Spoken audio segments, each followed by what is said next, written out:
मी जया तात्या भनगे. माझं गाव आहे धाराशिव जिल्ह्यामध्ये रुईभर, छोटंसं गाव आहे. माझ्या मिस्टरांचं नाव आहे तात्या भगवान भनगे. माझ्या मिस्टरांचा ॲक्सिडेंट झाला गावी जात असताना आणि खूप मोठा ॲक्सिडेंट झाला आहे आणि तो खर्च माझ्याने झेपत नाही.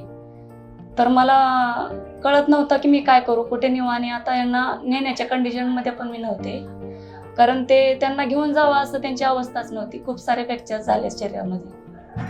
आणि मग मी इथं विश्वराजमध्ये मला जवळ असल्यामुळं मी लोणी काळभोरमध्ये राहते आणि विश्वराजमध्ये मला कोणी असं सजेस्ट केलं आमच्या जवळच्या लोकांनी की तुम्ही न्या इथं. तर मी इथं घेऊन आले. मग मला इथं आल्यानंतर थोडंसं बिलाबद्दल कळलं. इथे बिल वाढतं, तर नाही तसं काही झालं नाही. मी 1-2-3 दिवस मला गोंधळत होते की मी इथं मला बिल होईल का अरेंज, मी काय करेल, मला माझी परिस्थिती नाही आहे. माझे मिस्टर बांधकामात जातात, मजुरी काम करतात आणि मी घरातच शिलाई काम करते. तर आता मुलं 2 आहेत पण शिकतायत माझी. आता माझ्या मुलांचं भविष्य सगळं अंधारात जाईल. त्याच्यासाठी मला असं चिंता लागली की आता मी ह्यांना घेऊन कुठे जाऊ. इकडून तिकडून ऐकलं तर सरकारी योजनांबद्दल तर मला कळलं की मुख्यमंत्री सहायता निधी याच्यातनं आपल्याला मदत होते.